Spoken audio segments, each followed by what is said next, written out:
how many of you have internally to the employees a governance or advisory board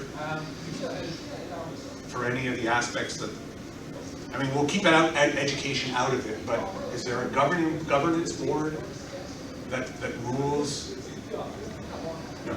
Okay, good. That's okay. By a governance board.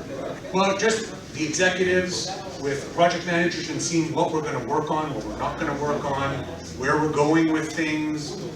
Just keeping that. Usually, it comes from having a strategy for the business. So it's like a strategic plan.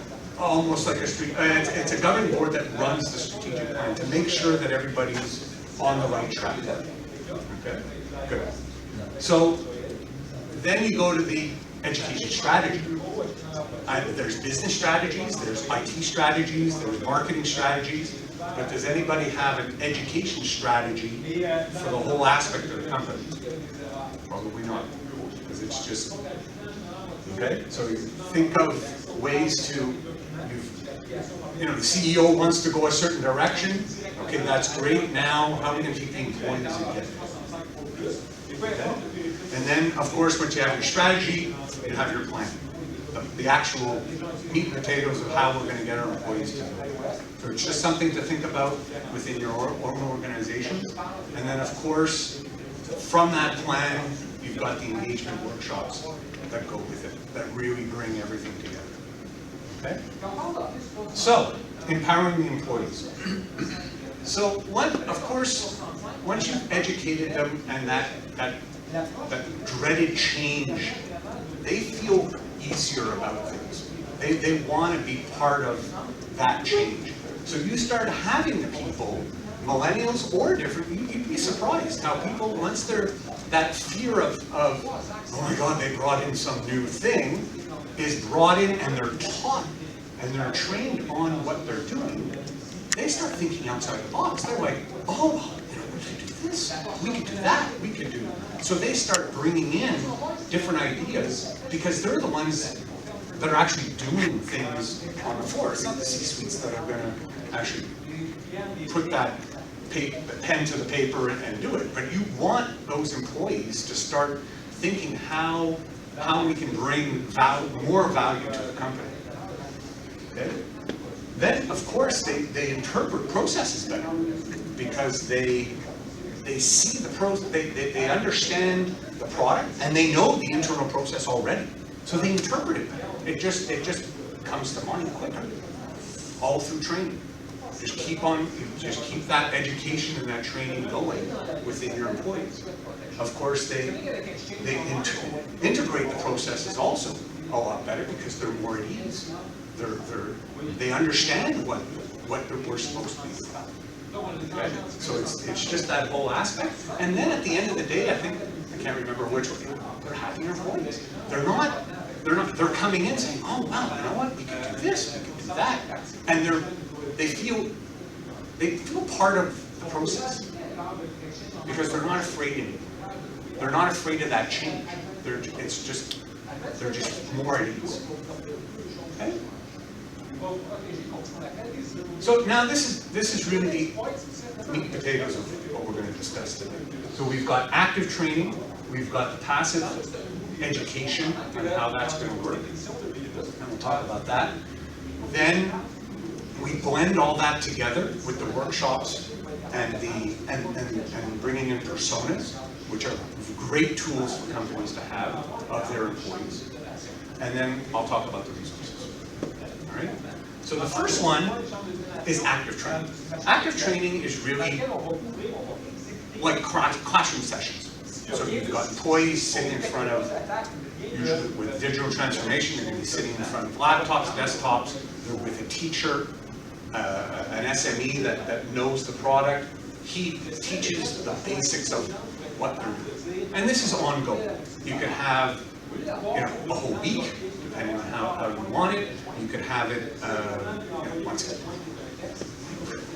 a 2-hour lunch and learn, whatever works for the employees and works for the company. Because training, it's an important thing, but it also takes them away from their daily activities. So the strengths of it, it's interactive. Of course, they've got someone physically in front of them. They can ask questions. They can You're usually in a sandbox environment, so if they break something, it's not the end of the world. They feel at ease, so the interaction. It also, to keep them thinking about how to go to the next level, it should be often. Don't be afraid to have little 1-hour sessions, 2-hour sessions with someone, and keep that education going. Then, of course, it just helps them, like we had said, empowering, and helps them they understand more. They're not afraid of that change. They're just into the product more. Whatever the product is, doesn't matter, Office 365, a CRM, whatever. It's just all about making allowing. Now, some of the challenges that we have with this, because it's very product, you're teaching them the nitty-gritty part of the product, how to use the product.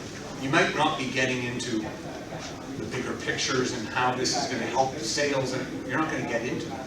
So of course their knowledge retention is lower, because if they're not practicing it and doing it often, they're kind of losing. That's why you want to have those sessions often to keep it going and keep that knowledge going. Okay, and then of course they haven't put together their daily tasks. They're starting to, but they're learning the product. They're not. It's not really getting to the point where, oh, you know what? If we can do that, and the aha moments are not happening yet. Okay, so it's really the basics. Any questions? Okay. So now we've got the passage, and this is where we get into the champions, internal champions, teaching. This is where you're going to the next level now, and the social media aspects within the company, and this is where now the employees are starting to work together to have something. So of course, I'll talk about some resources at the end, but you can put together some internal videos and put it on some like an internal YouTube system where they can go and learn anytime they want. They can sit through a session that's been videotaped. It's not interactive. They can kind of stop it and kind of think what they're doing. You can't really ask someone because it's the person not standing in front of them. They have, of course, it's an extension. They're starting to put together, oh, he taught me that and that worked, and okay, so now if I go to this and I learn how to do that, they start putting 2 and 2 together. It's now, the aha moments are starting to come slowly, very slowly, they're starting to now put things together. And then, of course, the biggest aspect of what they're doing, it's peer-to-peer. They're sitting down with their colleague. They're not sitting down with a stranger who they're a consultant or something. They're sitting down with the person that they're working with and saying, oh, you know, this is great. They start seeing together, and that interaction within employees, that's where it happens. And now you're starting to also pick your champion. Okay? And the champion is, I'll talk a little more about it, but that internal champion is going to be that person who's going to put all the glue together internally. And that person is going to be, it could be multiple people, it doesn't matter. Could be 5 people, could be 1 person per department, it could be 1 person for the whole company. There's no magic bullet or standard to put. You know your company's the best, but to really help in that process, you want to make sure that you have that internal champion. It makes life so much easier with the internal employees to have that person that they can talk to, and they have that relationship already. It could be someone who's been there 20 years, or it could be someone who's been there 2 months. Doesn't matter. Okay, but it's one of their colleagues. Okay. Now, challenges is you got to find that right person who's the champion. That's difficult. Okay. You want to have someone who's, embraces change, but has that relationship with the employees, finding that right person can be difficult, but it's worth, and you could start with someone, and all of a sudden you see, oh, you know what, that person also. Through the project deployment or anything, you could recognize someone else. There's no, like I said, you don't need one champion. You can have multiple. You don't want the whole company to be champions. It gets a little much. But you know, you can recognize people through the process of deploying that all of a sudden, oh, that person surprises me. Maybe they could be a good champion also. Okay? And then, of course, keeping those champions. Now you've got this internal guru that's part of the company, and you got to keep them up to date, because as you saw in the previous, digitally, all the technology is changing constantly. So you got to keep them up to date, and that you can do through workshops. There's other avenues for that, but of course, it's just keeping them up to date, and then keeping them engaged. Keeping those champions, they'll see an email go out, and someone's attached the email, attached the file, and now they've emailed it to 15 different people. So you need a champion who's going to all of a sudden say, hey guys, instead of doing that, we've already incorporated, we'll say OneDrive. Why don't we put the file in OneDrive up online in the cloud, and then we could share the link, and then we work off the one file. But it takes someone who's going to look outside the box to be able to put their hand up and say, guys, we could be doing this better. And utilizing the information and utilizing the technology more than, because people just do the same way they always do. Okay, so it takes that person to take it to the next level. Okay, so that internal champion is key, but of course, picking that right person could be a little different. So, building that champion, okay? So, how do they fit in the big picture? And I'll go through that. What are their qualifications of picking that champion? Why are they important? I've gone through a couple of examples. How will they support the transformation? And then their responsibilities as champions. And then, of course, how to motivate them, okay, to keep them going. So, without going into the big picture, this is really just an information slide. I don't want to go through the different scenarios, but the champions are really going to be part of that communications and training aspect of everything. They can file into different areas, but it's really, this would be a digital transformation launch, and they would be in that sector of what you're trying to do. Those are your evangelists internally, which are key. When you've got someone internally putting their hand up and pushing something, it's much different than having some consultant outside saying, oh, well, you really got to do this.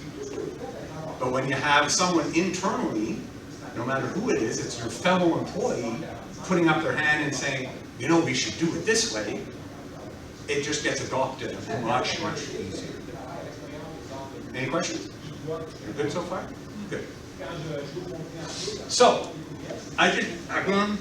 being at Microsoft, I found this great slide from Microsoft, and I just wanted you to see that 40%, this here, learning via coworkers, 40% enjoy that.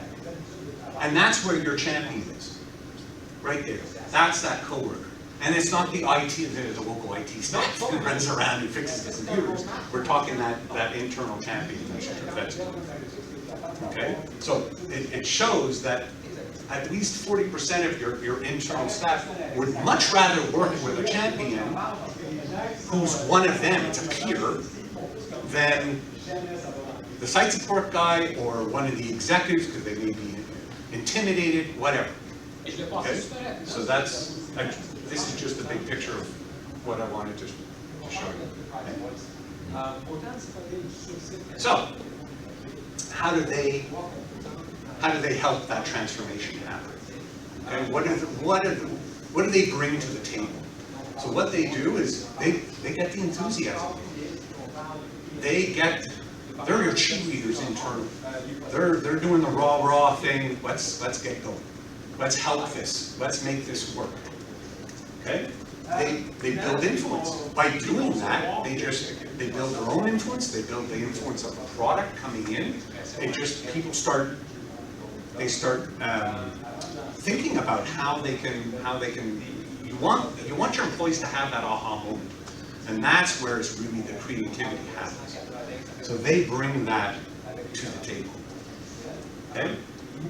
They also bring in, because they're internal, and they know it could be an internal marketing champion, whatever. But they know how that group works. So all of a sudden they're saying, hey guys, we could be doing this way instead of what we've been doing for 20 years, because it's manual. I mean, a perfect example, early this morning, we had expense reports. I mean, how many people, or vacation bills, how many people have to fill out a form, walk over to their boss has to sign it, then that person has to go to HR and walk over to that section, hand in the paper, but that's where the champion can say, hey guys, whoa, why don't we do something within our how can we digitally transform this process instead of, you know what, this is the dates I'm asking for, click, automatically it goes to your boss approves it, boom, the email goes to your HR, it's put into your thing, and within 10 minutes it can be done. Okay? But that comes through the champion and learning. That's where because they understand the products, they understand also how the internal works. Okay? And then they can also identify business challenges, like I just said. Things that are stopping, growing, bringing value, and going to the next level of the company. Those internal champions help you. And then, of course, they provide feedback during the launch. You could be doing something, the project team is heads down, they're trying to push something out, they're doing their job, but these champions are the ones, oh, guys, you know what, it's not really working, X, Y, Z, doesn't matter what it is. This would be better. And they provide that feedback to that heads down staff that's just go, and we got timelines and we got to do this, but what we're pushing out, is it really working? And that's where the champions come. Okay. Any questions? Good. So, the responsibilities of this person, all right, is they bring value to the internal teams. All of a sudden, they've got a peer that they can talk to. It's not just some other person. It's not just an external person. It's one of their peers. They build that awareness around. They help the groups understand the bigger picture. They support the leadership with the feedback. What's working, what's not working. Sometimes you've got a C-suite person that, I don't want to talk to consultants. You have that internal person. That is your evangelist that can go and talk to them and say, you know what, this is what's working, this is not what's working, let's help. Okay? And then, of course, help onboarding. And this is huge. You've got new employees. While you're rolling it out, after you've rolled it out, you've got now these champions that know they were there they understand the product, and they also understand the business. So all the new employees that come on board, all of a sudden you've got someone who can keep the ball rolling with new employees. They don't know what you've done. So all of a sudden you've got this person that can say, teach them, evangelize what you're trying to do. And of course they're going to do that with the internal employees, but they're going to do that with the new employees too. So they bring value that way. Okay? So now we've got the workshops. This now puts everything together. This is the meat and potatoes of everything that you're trying to push through on what you want to do is the workshops and the personas. Okay? So the workshops, of course, you've got that keeping, when you said one of the challenges is keeping those champions up to date. Well, you've got you've got this this is where you're going to start training, and keeping the workshops going with the champions, and keeping them up to date with what's happening in the industry, keeping them up to date with the products, the technology that's changing. So all that helps. And then you've also got, you can have workshops on the horizontal by solution. So now you're pushing out one product that touches the whole industry, not the whole industry, sorry, the whole enterprise, the whole company. Well, those are the workshops that help that process along. You've put in you've put in the technology, but now you're starting to really see how it incorporates into the big picture. So there's horizontal and then vertical. So you've got, I mean, the vertical is more the whole idea of the Vector 365, but it's also for any other product. Now you're starting to thinking, oh, you know what? Marketing could do this. Sales could do that. That's where these workshops put everybody now at the table is up to date with what you're trying to do within the company. So now you've got this whole company, you've got the company on the same page as where you're trying to go. And then you start putting everything together. So it's the processes and everything, and the technology, and it goes, now, and I mean, the whole thing, there's no timelines for this. You've got the training of active and passive. If you've got a great bunch of employees and it really only takes them a week to learn how to learn the product, you could get into the workshops within 3 weeks of whatever. There's no magic again, no magic bullet. But from a timeline perspective, you want to get to the point where you have these workshops and then creating the persona. And the personas help all the aspects of what you're trying to do technology-wise. And I found a really good thing on a blurb on personas, because there's different ways of explaining it, but I just wanted to. So the designer to focus on a manageable and memorable cast of characters instead of focusing on thousands of individuals. Personas aid designers to create different designs for different kinds of people and to redesign for specific somebody rather than a generic everyone. So it's long, but what we're trying to do here is, you may have, instead of saying, oh, there's the sales team, there's the marketing team, there's the IT team, and then you get into departments and personas, they incorporate all that in buckets. Think of it that way. So now all of a sudden you've got a persona of travel. Now that could be, there could be C-suite people that are traveling, you could have IT people that travel a lot, you could have salespeople that obviously travel a lot, but they're traveling people. They're moving around. Then there's, you could have in-house users.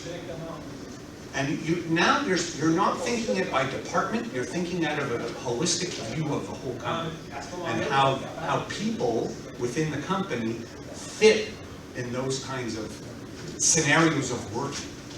It doesn't really matter what department they're in.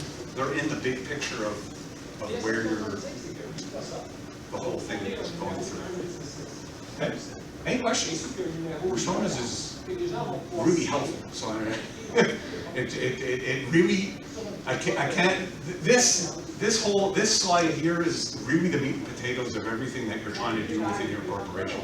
And it doesn't matter what you're trying to push out, because the workshops are usually done with the SME. You're back to almost, I can't say it's the active training, because it's not. You're past the training. Now you've done the training, everybody knows how to use the product.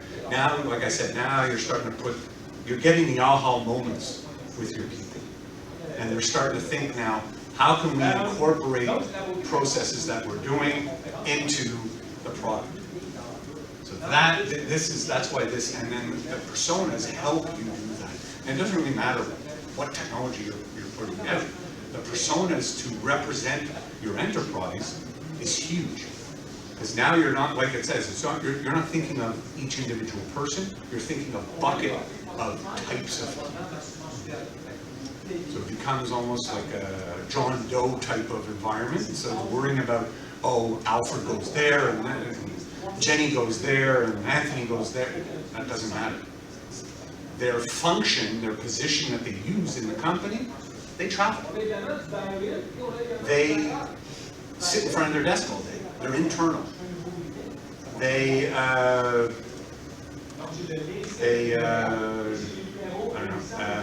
know.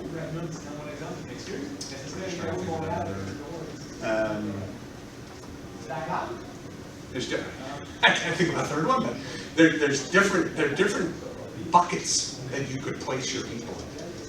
And there's, like I said, there's no industry standard or anything. It depends on, after you go through the interviews of the people, that's when you start saying, oh, you know, this guy really doesn't use, you know, you sit down with them and you'd be surprised that all these people, you start realizing, you know what, he doesn't really need a phone on his desk, because he's never on the phone. Every so often he'll get a phone call. He's got a cell phone sitting right beside him. Why are we spending money on a phone to do that? And that's where the personas start kicking in. You start seeing all that happen. Okay? So now these are helpful tools and resources that you have available to you to really get things going. So you've got Office Mix. This is a really cool add. And this, it doesn't matter, salespeople can use this, it's immaterial what you're doing. Office Mix, it's an add-in for PowerPoint, and it allows you to record a session with a video of the person doing the session, and it records everything that they do. So you can the sales staff or it's the most helpful in the education part, because now you've got someone who's done an online education thing or something that they've done for the company. You've recorded all their steps, their video, they've drawn on the whole PowerPoint, what they're trying to say, what they're trying to do, and everything. Well, you've recorded all that. And then, through Office videos, internally, which is an internal YouTube, basically. It's fantastic. So you can place all those videos accessible to the internal staff. And you can give them to specific people, you can have them open to the whole company, it doesn't matter. And they now have access to all those videos that your champion has done. All these people that have worked hard and trying to do things, they've got access to that. And it's your onboarding process, everything that flows, because now instead of using resources to sit down with the person, welcome, here you could record all that, put it online, and at least have them introduced. All that onboarding can be introduced to what you're trying to do for a certain technology. Doesn't matter what you're trying to do. And then, of course, the Skype for Business is helpful also, because now you've got video. It's Skype for internal stuff, but you can record it. You can record the whole thing, and it keeps the voice, it keeps the audio and the video, I think, and then it all intertwines, and then you've got the internal video part, the Office videos. You incorporate all that. There's also, you've got the internal social media aspect of what you get. So you've got Yammer that's already there. And then that's when people start interacting with each other. And that's when you start seeing the difference. But again, like I said, when you come back, that internal champion is huge for you. I can see some of you kind of thinking there, oh boy, who can I put on that? You can see the hamsters going in your faces, it's funny. So it's trying to put that person that can succeed. You always want to put them in a position to succeed, but you also want to succeed from a project perspective, from a company perspective, bringing value to your thing, to your project, to the company, everything, all that aspect, and it all starts with training and getting them on board and taking away that fear of change. And fear of change, yes, it'll come and start it. It's guaranteed you're going to get people who, oh, I don't want to touch that, forget it, blah, blah, blah. But once they say, oh, it's not so bad, I can do that, I can do this. And that all comes through the training and doing it and keep the ball rolling. It's doing it often, understanding, oh, you know what, it's been a week now, let's have another lunch and learn. Let's bring in someone, let's have the champion, let's just do a quick review of what we've done. Or you know, just that education part, I can't say enough about how much that helps an enterprise adopt change. It just relieves the impact of how it's not helping, how it's not, they can't see it yet, but when they understand the product and they understand where the company's trying to go, the company's spent a lot of money on licensing, on whatever it is. So you want the internal people to adopt it and use it so that it's in the company's best interest. And to do that, again, the word education and training. And it's unfortunate that some companies, throw it on their desk, they'll use it and leave me alone. But you're shooting yourself in the foot without doing that. You want to teach them how they can use that product to a different level and help themselves get to a completely different level themselves. It helps. You're bringing value to the person. They're happier, like I had said before. They're just into the whole environment more, and they're just bringing much more aspects of what you're trying to do.